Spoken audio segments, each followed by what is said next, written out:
KCJHS, home of the streets. Here we are. It's Friday, the day after our last conferences. Thanks, by the way, to all your parents and students for showing up to conferences and interacting with our teachers. We do hope we have success this second quarter. Mr. Hawkins, how about some birthdays? Hey, that's right. Hey, and Mr. Lingenfelder, thank you for thanking our parents. And that was one of the things I was going to talk about, but since you did, that's great. I appreciate you there, Mr. Lingenfelder. Hey, we have two birthdays for today. Happy birthday to Drake and Aiden. Hey, to add on to the parent-teacher conferences, parents, if you missed your opportunity to have a conference, remember, our teachers hold office hours every day, and they have those office hours usually from 1:55 to 2:55 every day, and you can reach out and get in touch with them through your child's computer. All right, and or email our parents or call them during that time. So that's all I have. So back to you, Mr. Lingenfelder, and we'll get talking about your questions. Well, students, believe you can, and you're halfway there. I know that you can. You just have to believe it.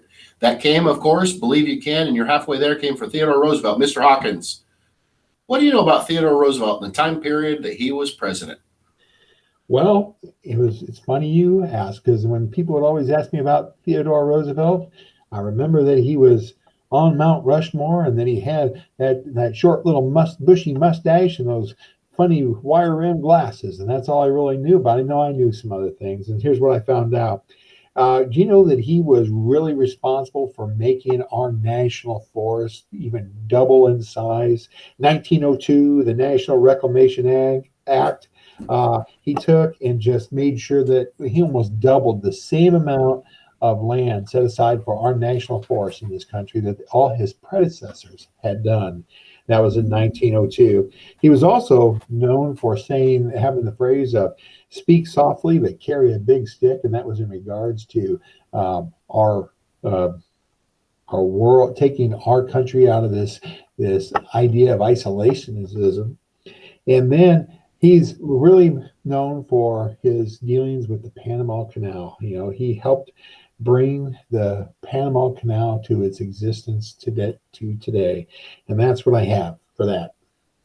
That's awesome. Great job, Mr. Hawkins. Students, I've been reading over yours, and those students that responded, you'll be getting a little message from either Mrs. Goley, Mrs. Seveny, or Mr. Hawkins and I. Outside of that, I just hope you have a wonderful weekend, and we'll be back here for Monday and Tuesday of next week. You had a math problem, Mr. Lingenfelder, on there as well. You want to go over your math and tell them your math problem? Oh, that's right. 174 of you had A's and B's first quarter. 174 out of 600. What's that percentage, Mr. Hawkins? Well, I got 29% there, Mr. Lingenfelder, 29%. How'd you get that?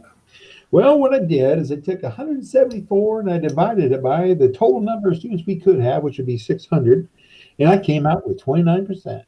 And you use a slide ruler, a calculator, or long division?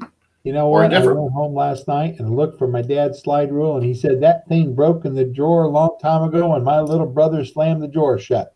So guess what? The reason I didn't bring my slide rule today, my dad's slide rule, is blame my little brother. Right now he's not living anymore. My brother John. Well, you know what I would have used? I would have used a spreadsheet formula.